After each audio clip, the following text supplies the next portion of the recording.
हम पहले ही आपको भगवान विष्णु के 7 अवतारों के बारे में बता चुके हैं।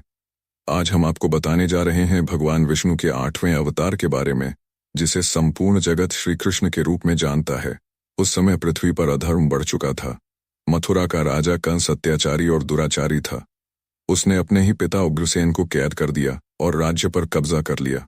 देवकी और वासुदेव का विवाह हुआ तो विवाह मंडप में आकाशवाणी हुई, हे कंस, तेरी बहन देवकी की 8वीं संतान ही तेरे विनाश का कारण बनेगी। यह सुनकर कंस क्रोधित हुआ और देवकी वासुदेव को कारागार में डाल दिया। हर संतान को जन्म लेते ही उसने मार डाला। समय बीता और जब 8वीं संतान का जन्म होना था, उस रात कारागार में अद्भुत प्रकाश फैला। स्वयं भगवान विष्णु देवकी वासुदेव के सामने प्रकट हुए और बोले, माता पिता भय मत करो, मैं तुम्हारे पुत्र रूप में जन्म लूंगा और कंस का अंत करूंगा। आधी रात का समय था। रोहिणी नक्षत्र था। भाद्रपद शुक्ल अष्टमी की पावन तिथि थी। जब भगवान ने कृष्ण रूप में अवतार लिया, चारों ओर दिव्य प्रकाश फैल गया। चमत्कार हुआ। कारागार के ताले अपने आप खुल गए। पहरेदार गहरी नींद में सो गए। वासुदेव ने शिशु कृष्ण को सूप में रखा और यमुना पार कर गोकुल की ओर चल पड़े।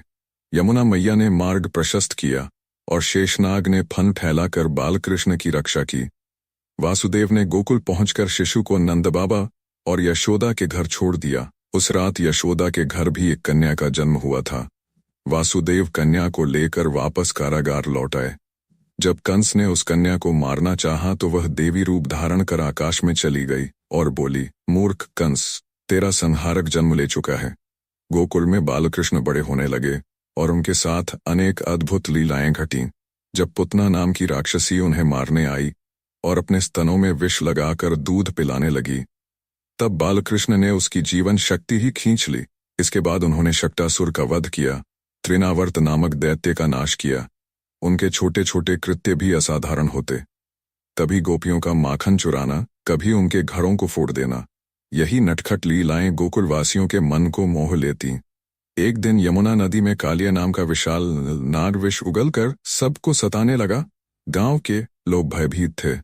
बालकृष्ण ने जल में प्रवेश कर कालिया नाग को वश में किया और उसके फनों पर नृत्य करने लगे। कालिया ने शरण मांगी और प्रभु ने उसे क्षमा कर दिया।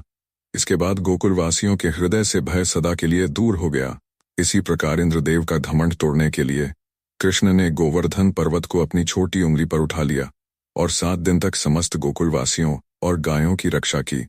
दोस्तों, पूरी कहानी सुनने के लिए नीचे दिए गए लिंक पर क्लिक करें और अगर आपको हमारी कहानियां पसंद आएं तो चैनल को सब्सक्राइब करना